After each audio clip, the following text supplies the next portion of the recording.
So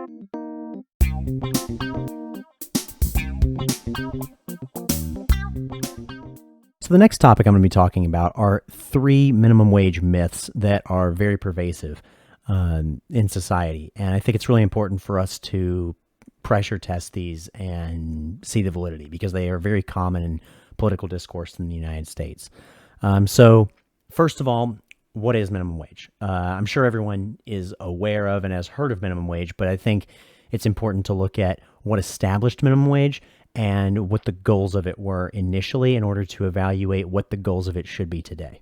So minimum wage was instituted in the United States in the Fair Labor Standards Act of 1938, which I'll be referring to as the FLSA for the rest of this. And basically the goal was to establish a floor on wages and create fair labor standards nationwide because there was a big discrepancy between certain areas of the country that, were, either more industrial or more agricultural, but because of those different economic, incentives and areas, there was a very lopsided, wages in the United States. So this was trying to fix that problem. And the 3 main things that it did were that it mandated a living wage, it mandated overtime requirements, that's specifically time and a half. If you've worked a hourly job before, then you're aware of this. And that's for any time you work over 40 hours, you would get, you get paid time and a half. And I know from when I worked hourly jobs, that was one of the best parts of working long hours and volunteering for extra shifts was getting that sweet overtime. So I'm a pretty big fan of that. And then number 3 was that it added additional child labor regulations, specifically setting standards for like when children, like how young children would be able to start working, moving that standard up because of, companies taking advantage of young children. And because they could pay them less was essentially the reason when I say taking advantage. And so the purpose was, to prevent companies from exploiting desperate workers. That's the idea. Because, the argument is that there's always people that are willing to work for less. And, if we allow that, then you're going to essentially be constantly trying to get, a company is going to be offering less and less because they're going to want to lower their overhead and their cost of doing business. And, in a country like the United States where we have enough resources, it doesn't really make sense to, exacerbate that problem. And so that was kind of the goal. So the first lie that you hear about minimum wage is that it's not meant to be a living wage. Now, I know that I just said a minute ago that number 1 was that it mandated a living wage, but let me be more specific. So when you read the FLSA, which is linked below, you can see on its face that this claim has no weight. This is something that's been rhetorically used for the last, at least several decades. And it doesn't hold up to scrutiny because when you read in the FLSA, it literally says, like in quotes, that a minimum standard of living necessary for health, efficiency, and the general well-being of workers. So not only is it a living wage, but it's a living wage that satisfies the, health, efficiency, and well-being of those workers. So not just sustenance, but to a point where they are, capable of living a generally fruitful life. And that I think is a really important thing to keep in mind when we hear these types of arguments. Line number 2 is that the minimum wage increases unemployment. So this is a really, on its face, like if you've taken macro or micro, or fundamentals of econ, you've definitely seen, supply and demand curves. And, according to classic economic theory, it would suggest that adding in a price floor, i.e. minimum wage, because that's a floor on the price that you're able to offer an employee, it would suggest that this would increase unemployment. However, when we look at it in the real world, and we've looked at, meta studies, this isn't, it hasn't been shown to be true. There are several meta studies that I'll have linked in the description that show that there is no discernible effect on unemployment from minimum wage increases. And there's several different ideas behind this. A couple of the reasons for why this would be the case are that economic models may need to change assumptions. So we got to keep in mind that anytime you build a mathematical, economic, any type of model, you are assuming, you're making certain assumptions. And if those assumptions are not, valid, then you may do all the math right. You may have it theoretically correct, but it doesn't really mean a whole lot. And that seems to be a decent chance of why this theoretic, is not playing out in actual real world applications. Another reason is that possibly increased pay means workers have more money to spend. And this, according to, Keynesian economics, is allowing for these people to then have more money to spend, which then will stimulate demand because, if the workers have more money, then they're going to be able to spend that money. And then that's going to increase demand within the local economy. And that's going to end up requiring hiring more workers, which, if it doesn't necessarily increase the workers, it may at least offset the workers that may, theoretically would be unemployed because of an increase in minimum wage. And then also higher wages attract more applicants and decrease turnover. And that lowers costs for employers because hiring costs are a pretty big chunk of what employers have to pay. And I can speak for myself. I know that when I was looking for jobs growing up, that most of the jobs that I worked were loading trucks, working on like changing tires at an automotive shop, loading hay bales on a farm, doing things that were definitely harder than, a lot of other jobs. However, I was picking those because they were above minimum wage. And because of that, I was staying at them longer because I knew that, I was getting paid a better salary for what I was, or wage, not salary, for what I was doing. And that's something that's really important to keep in mind because if anyone that's ever worked a minimum wage job, I think it's fair to say that most people that do, if I work for, $7.25 at a supermarket and someone is, shoplifting or something, most of the time it's not worth my livelihood to try and stop someone for $7.25 an hour. And so I think that's something to keep in mind that, having higher wages and getting compensated the way that you're supposed to be gives people more pride in their work, generally speaking. At least that was the case for me. And so, this, generally speaking, increases morale and productivity with employees because why wouldn't it? Like, that's the whole point, is you're incentivizing them to, work better by incentivizing them better. It's not complicated. And there's basically, when you look across meta studies, which are a collection of a bunch of different studies averaged out in order to get a more accurate representation than maybe some independent study done by a think tank that may have a specific bias, there has basically been no evidence of increased minimum wage causing employment loss, and even showing the opposite in some states. There is a really interesting example of where New Jersey and Pennsylvania, which are neighboring states, where New Jersey raised their minimum wage and Pennsylvania did not, and the neighboring towns around it, there was, the thought was that, oh, well, people will, there will be more unemployment in New Jersey and there will be increased employment in, or the same rather, in Pennsylvania. But that was not the case. And there's a really good example of that. I know I watched on MIT's YouTube page. They have a really good example of a professor going through that specific case. But yeah, so that's the second one. The third lie is that a minimum wage will just increase costs. This is, obviously for the business owner, but they're suggesting that this will increase the cost of goods for the consumer. And this also has not been shown in practice.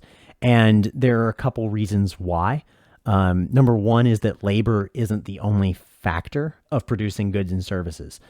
Specifically, the best that I could find, at least for an average in the United States, is that this usually makes up the labor production costs, usually make up about 30% of overall cost of goods in the United States. So just because labor goes up doesn't mean that 100% of the cost is going to go up. Only a 30% chunk of that cost is going to go up. The other 70%, not necessarily. And then the other thing to keep in mind is that, there are other effects that, can offset the increase in labor costs, like what was previously mentioned. And actually, there's a really good study that's linked below from 2016, and it's on California, because when California increased their minimum wage, they showed that, a 25% increase in minimum wage only increased prices by 1.45%, which is pretty good. If I'm a working class person, I'm pretty happy with that. And then on top of that, another thing to keep in mind is that, Keynesian economics would suggest that increasing the cost of minimum wage, even if it were to increase the costs of goods, that still isn't necessarily a bad thing, because it would still be, helping the bottom, the people lower in the class structure, closer to minimum wage, because the people that make minimum wage, of course, their pay will go up. And then people that are close to minimum wage, their pays will, generally speaking, be adjusted to go up. Also, that's pretty widespreadly shown. Those people now have more buying power. Whereas someone who, like myself, who's an engineer, my pay from a minimum wage increase is probably not going to change much, if at all. Therefore, the person that is making minimum wage now has greater buying power relative to a person that is higher up the economic totem pole, therefore helping them with their, the real value of the dollars that they're making. So that's an important thing to keep in mind. So even if that third one were true, that it would increase costs, that doesn't necessarily mean that that's a bad thing. So important thing to keep in mind that often goes, over our heads, I think. Now, on top of those three, lies, myths, whatever you want to call them, I think it's also important to understand, what minimum wage is and how it's changed or hasn't changed over time. So I know something that is brought up pretty consistently is minimum wage versus productivity. So I think it's important to understand that productivity, what that means is it's basically output over input. So you're looking at, like a business has so much they put in, and then they have, output, whatever comes out. Over time, businesses in the United States have been getting more efficient. Therefore, we have higher productivity because it takes less input for more output. And over time, this is skyrocketing in the United States, increasingly because of, more automated systems that make production easier, not too, too complicated or abstract of a thought. However, in theory, a capitalist economy, which the United States is, it should reward workers that are the most, that are more productive. The more productive you are at producing, value in society, the more you should be rewarded with, more pay and therefore value in return. However, this has not happened in the United States. When we're looking specifically at productivity, and we want to look at since, say, 1979, and I'm going to pop that up so you guys can see with me. Yeah, so when we look since 1979 specifically, we can see that since then, there has been a huge divergence between productivity and hourly compensation. This massive gap is that difference. Up until then, they generally kept pace with each other. Now, there are definitely arguments that, this is not necessarily, it doesn't necessarily need to keep up because productivity of the overall economy doesn't necessarily map or shouldn't necessarily map towards minimum wage because minimum wage is not the majority of the economy. However, it's also important to keep in mind that when we're looking at this stuff, that it hasn't kept up with the real value either. So specifically, when you're looking at minimum wage in today is $7.25, right? Minimum wage at its peak in real value, meaning value adjusted for inflation, in 1968 would be worth $10.50 or so. So over time, we've seen almost a 30% drop in real value of minimum wage. So while even if we wanted to say it shouldn't necessarily keep up with productivity, we still have to acknowledge that since then we've gotten much more efficient. Our economy has grown 100%, yet wages at the bottom have gone down 30%. That doesn't really sound like we're rewarding, those workers.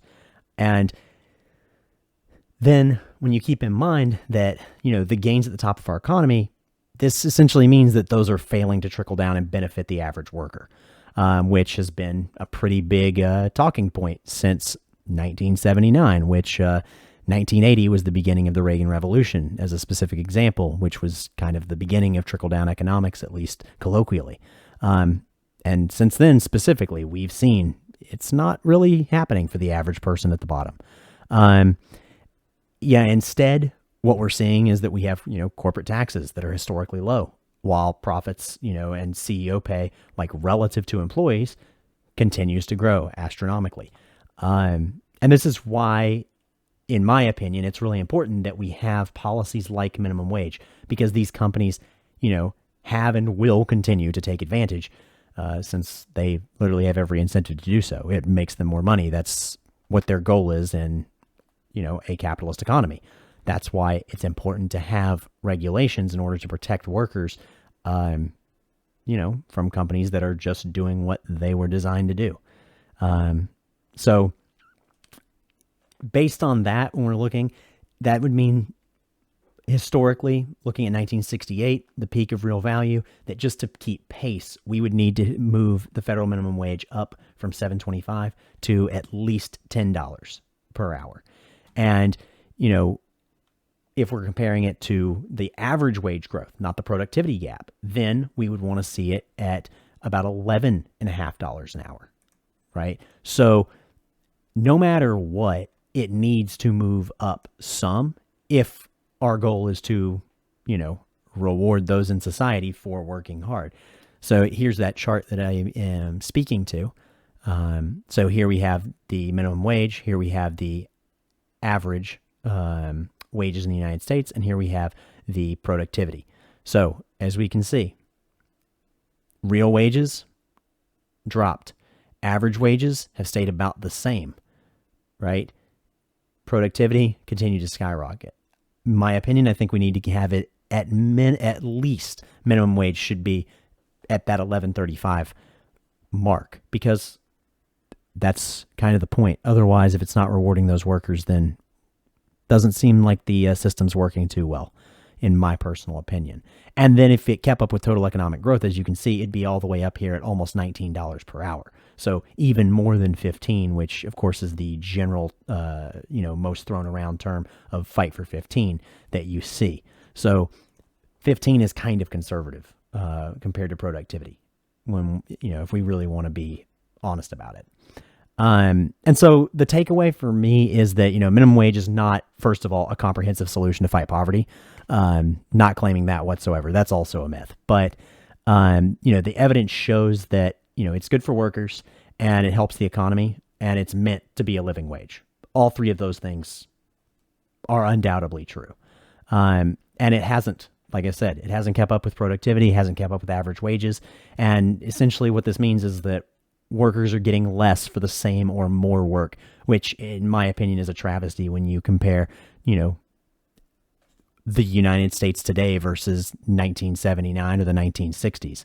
There is no reason with the technological advances that we have at this point and the increased automation that people should be getting less real value for their labor.